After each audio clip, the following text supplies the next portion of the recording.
J'étais dans un bar hier soir. Un mec que je connais à peine, s'assoit à côté de moi. Commande une bière, reste silencieux quelques minutes. Et sans prévenir, il lâche « Tu sais ce qui me tue? C'est pas d'être mauvais, c'est d'essayer d'être bon tout le temps. » Je me suis figé, parce que je savais exactement de quoi il parlait. On n'en parle pas de ça. On parle pas de cette prison, de cette putain de prison invisible qu'on se construit soi-même. De cette obsession d'être la bonne personne, la personne correcte, la personne qui dit les bonnes choses au bon moment. Et il a continué. Je passe mes journées à me surveiller, à me corriger, à éditer chaque pensée avant qu'elle sorte. Et je suis crevé. Crevé de pas avoir le droit d'être humain. Et je suis resté là, bière à la main, regard fixé sur mon verre, parce que moi aussi je fais ça. Toi aussi tu fais ça? T'as déjà passé une journée entière à surveiller chaque mot que tu dis, à te corriger en temps réel, à jouer le rôle de la personne que t'es censé être au lieu d'être juste? Toi? Laisse-moi te raconter un truc. J'avais 26 ans. J'étais à un dîner, des amis, des gens que j'aime, et quelqu'un a sorti un truc politique, un truc clivant. Et tout le monde autour de la table avait le même avis, sauf moi. Mais je l'ai pas dit.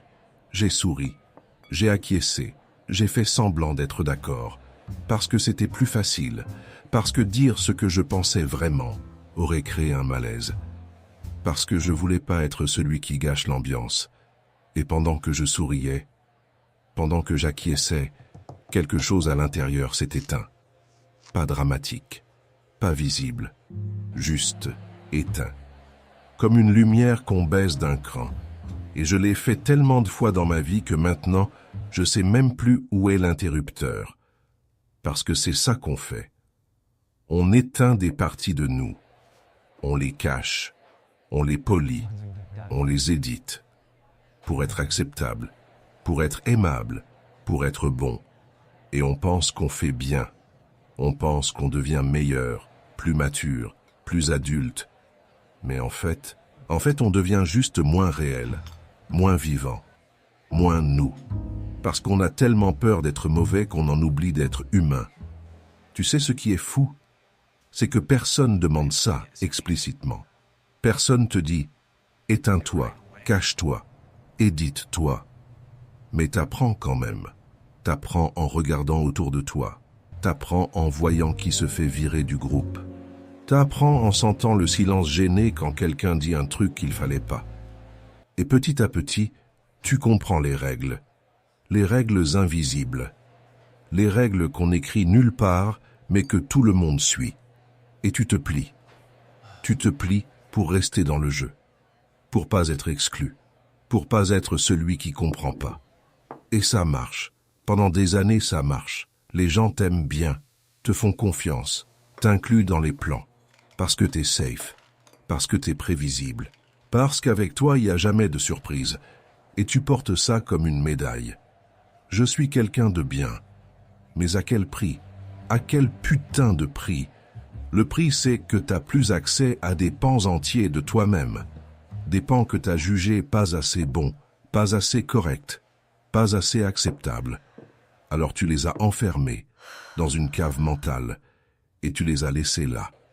Et maintenant tu vis avec cette sensation étrange, cette sensation d'être là sans être vraiment là, d'exister sans vraiment exister, de sourire sans vraiment sourire, parce qu'une partie de toi, la partie vraie, la partie crue, la partie non éditée, elle est toujours dans cette cave et elle crie, mais personne n'entend, même pas toi, parce que t'as appris à pas écouter. Ça te parle? Cette sensation d'être crevé, de te surveiller, d'être fatigué, d'être bon tout le temps, d'avoir envie, juste une fois, de dire ce que tu penses vraiment sans calculer les conséquences. Parce que c'est ça le truc. On pense que si on arrête de se surveiller, si on arrête de se corriger, si on laisse sortir ce qui est vraiment dedans, on va devenir des monstres, on va blesser, on va détruire, on va perdre tout le monde. Mais c'est pas vrai. C'est juste la peur qui parle, la peur qu'on a cultivée pendant des années, la peur qu'on a nourrie, La peur qui maintenant contrôle chaque décision. Et cette peur, elle nous bouffe vivants. Il y a un truc étrange qui se passe quand on vit comme ça. Quand on passe des années à se surveiller, à se corriger, à éditer, c'est qu'on perd le contact avec ce qu'on ressent vraiment. On sait ce qu'on devrait ressentir. On sait ce qu'on est censé dire.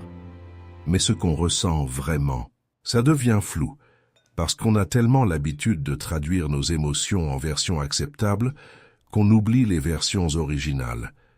Quelqu'un te demande comment tu vas, et t'as envie de dire « je suis crevé », crevé de faire semblant, crevé d'être celui que tout le monde attend. Mais tu dis « ça va, merci ». Et avec le temps, cette traduction devient automatique.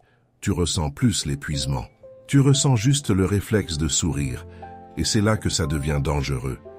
Parce que tu vis, tu fonctionnes, tu réponds aux messages, tu vas au boulot, tu souris aux bonnes blagues. Mais t'es pas là. T'es en pilote automatique. Et le pire, c'est que personne le voit. Parce que t'es devenu tellement bon à jouer ton rôle que même toi t'y crois presque. Presque. Sauf la nuit. La nuit quand tout est calme. Quand il n'y a plus personne à qui sourire. Plus personne à qui plaire. Là ça remonte. Ce vide. Ce truc bizarre dans la poitrine. Cette sensation que quelque chose manque mais que tu sais pas quoi. Et tu peux ignorer. Tu peux prendre ton téléphone. Tu peux scroller. Tu peux regarder n'importe quoi pour pas sentir. Et ça marche. Pour un temps. Mais ça revient toujours. Parce que ce qui manque, c'est toi. La version non éditée. La version crue. La version qui dit ce qu'elle pense sans calculer. Cette version-là, elle est toujours là. Enfermée, ignorée, mais là. Et elle attend. Elle attend que tu la laisses respirer. Il y a une idée ancienne. D'un mec qui a vécu il y a très longtemps. L'idée, c'était ça. Ce qui nous perturbe, c'est pas les choses qui arrivent. C'est ce qu'on pense des choses qui arrivent. Et je me suis rendu compte d'un truc. C'est pas le fait d'être humain qui nous fait peur. C'est ce qu'on pense du fait d'être humain. On pense que si on montre nos parts sombres, nos parts contradictoires, nos parts qui correspondent pas à l'image parfaite, on sera rejeté. Et peut-être que c'est vrai. Peut-être que certaines personnes partiront. Mais tu sais ce qui est pire que d'être rejeté par les autres. C'est de se rejeter soi-même. C'est de passer sa vie à s'auto-censurer, à se trahir, à se nier, pour rester dans les bonnes grâces de gens qui, soyons honnêtes, connaissent même pas ta vraie voix, parce qu'ils ont jamais entendu ta vraie voix. Ils ont entendu la version polie, la version correcte, la version acceptable. Mais toi vraiment, jamais. Et le truc, c'est que plus tu fais ça, plus tu t'éloignes de toi-même. Et un jour, tu te réveilles, et tu regardes dans le miroir, et tu reconnais pas la personne en face. Pas parce que t'as changé physiquement, mais parce que t'as passé tellement d'années à jouer un rôle que t'as oublié qui t'étais, avant d'apprendre à jouer. Je suis retourné dans ce bar la semaine d'après. J'ai cherché le mec. Je l'ai trouvé. Même table, même bière. Et je lui ai demandé « Et alors, t'as arrêté d'essayer d'être bon ?» Il est resté silencieux quelques secondes. Regarde dans son verre, et il a dit « J'essaie, mais putain que c'est dur, parce que dès que je sors du script, dès que je dis un truc vrai, il y a cette voix dans ma tête qui me hurle « T'aurais pas dû dire ça. » Et j'ai senti ça, cette voix. On l'a tous, cette voix qui surveille, qui corrige, qui juge, cette voix qu'on a intériorisée après des années à se plier. Et cette voix, elle est épuisante, parce qu'elle dort jamais. Elle est là 24h/24, à analyser, à anticiper, à te rappeler les règles. Et vivre avec cette voix, c'est vivre en prison. Une prison qu'on s'est construite soi-même, avec les meilleures intentions du monde, pour être aimé, pour être accepté, pour être bon. Mais on a oublié un truc. On a oublié qu'être bon, c'est pas la même chose qu'être vivant. Tu peux être parfait et mort à l'intérieur. Tu peux respecter toutes les règles et te sentir vide. Tu peux être la meilleure version acceptable de toi-même et perdre contact avec la version réelle. Et c'est ça le paradoxe. Plus tu essaies d'être bon, moins tu es toi. Parce qu'être toi, ça veut dire accepter les contradictions, accepter les parts sombres, accepter que t'es pas un personnage cohérent avec une arc narrative propre. T'es un bordel magnifique et terrifiant, avec des pensées qui se contredisent, des envies qui n'ont pas de sens, des peurs qui viennent de nulle part. Et c'est ça être humain. Mais on nous a vendu autre chose. On nous a vendu l'idée qu'on doit être cohérent, prévisible, stable, qu'on doit avoir nos émotions sous contrôle, nos pensées bien rangées, notre morale toujours au beau fixe. Et si on ne correspond pas à ça, si on est chaotique, si on se contredit, alors il y a quelque chose qui ne va pas chez nous. Alors on doit travailler sur nous-mêmes, s'améliorer, devenir meilleur. Et on travaille, on s'améliore, on devient meilleur. Meilleur à quoi? À se cacher, à s'éditer, à se trahir. On devient des experts en autocensure. Et on appelle ça croissance personnelle. Mais c'est pas de la croissance, c'est de la mutilation. On coupe les parts qui dépassent, on lime les angles. On polit jusqu'à ce qu'il reste une version lisse et acceptable, et cette version, elle plaît. Elle plaît aux autres, elle plaît au système, elle plaît à l'algorithme. Mais elle te plaît à toi? Est-ce que tu te reconnais dedans? Ou est-ce que c'est juste un avatar bien construit? Parce que c'est ça qu'on fait maintenant. On vit pas. On curate. On curate notre image. On curate nos opinions. On curate nos émotions. Tout doit passer par le filtre. Le filtre de « est-ce que ça va bien se passer? Est-ce que ça va plaire? Est-ce que je risque quelque chose ?» Et si ça passe pas le filtre, on le garde dedans. On l'enterre. Et on fait semblant que ça n'existe pas. Mais ça existe. Et ça pousse. Dans le noir. Dans le silence. Dans les parts de toi que tu montres à personne. Ça pousse jusqu'à ce qu'un jour t'es dans un bar. Ou dans ta voiture. Fou seul chez toi à 3 heures du mat. Et ça explose. Pas vers l'extérieur. Vers l'intérieur. Et tu te rends compte que t'as passé des années à construire une façade. Une façade tellement solide que t'as oublié ce qu'il y avait derrière. Et maintenant t'es coincé. Coincé entre qui tu montres et qui tu es. Et cette distance, elle te tue. Reste avec moi encore une seconde. Respire. Tu sens ce poids? Ce poids de devoir être parfait, de devoir être cohérent, de devoir plaire? C'est pas normal. C'est pas normal de vivre comme ça. Et c'est pas ta faute. On t'a appris ça. On t'a appris que ta valeur dépend de ton acceptabilité, qu'être aimé, c'est conditionnel, que si tu montres trop, si tu sors du cadre, si tu déçois, tu seras seul. Alors tu t'es adapté, tu t'es plié, tu t'es effacé pour rester. Mais à quel prix? Le prix, c'est que t'existes à moitié. Tu respires, tu marches, tu parles, mais t'es pas vivant. Pas vraiment, parce que vivre, ça veut dire sentir tout. Le bon et le mauvais, le beau et le laid, la lumière et l'ombre. Et toi, t'as choisi de sentir que la moitié acceptable. Et l'autre moitié, elle croupit dans le noir. Mais elle est toujours là, et elle attend. Elle attend que tu aies le courage de la laisser sortir. Pas pour détruire, pas pour blesser, juste pour exister. Pour avoir le droit d'être là sans justification, sans excuse, sans édition. Et je sais que ça fait peur. Ça fait peur parce que pendant des années, on t'a dit que cette partie de toi est dangereuse, qu'elle doit rester cachée, qu'elle doit être contrôlée. Mais et si c'était faux? Et si cette partie, c'était justement ce qui te rend vivant, ce qui te rend réel, ce qui te rend toi? Parce que c'est ça le truc. Ton obsession d'être bon, elle te protège pas. Elle te tue lentement, proprement, invisiblement. Mais elle te tue quand même.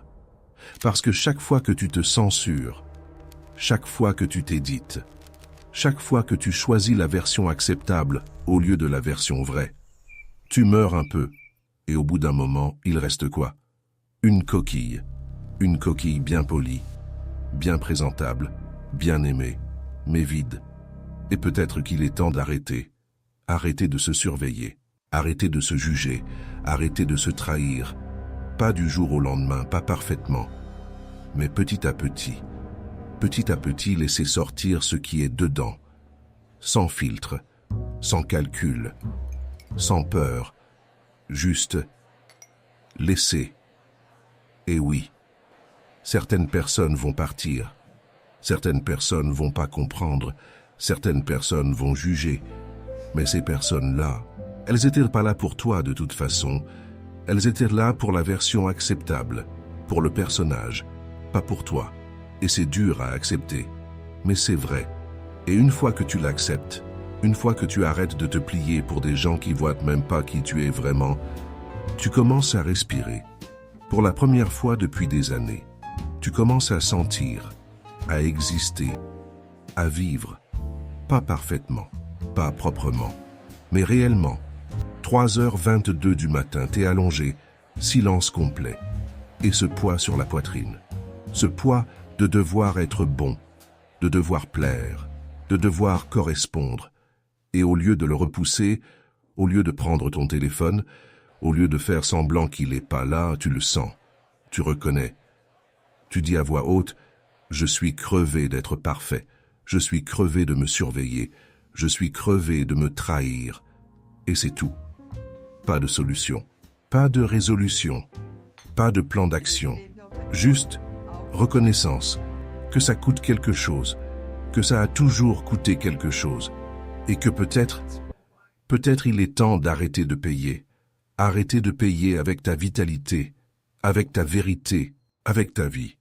Pour une acceptation qui était jamais vraiment réelle, parce que les gens qui t'aiment pour ta façade, ils t'aiment pas toi. Ils aiment le confort de pas avoir à gérer qui tu es vraiment. Et tu mérites mieux que ça. Tu mérites d'être vu, d'être connu, d'être aimé. Pas pour ta version éditée, mais pour ton bordel magnifique, pour tes contradictions, pour tes parts sombres, pour ton chaos, pour toi, entièrement toi, terrifiant, magnifique, humain. Si ça t'a touché, garde. Reviens quand t'as besoin de te rappeler que t'as pas à être parfait pour avoir le droit d'exister. Et s'il y a quelqu'un dans ta vie qui se tue à essayer d'être bon, qui s'édite jusqu'à disparaître, qui oublie qui il est vraiment, envoie. Maintenant.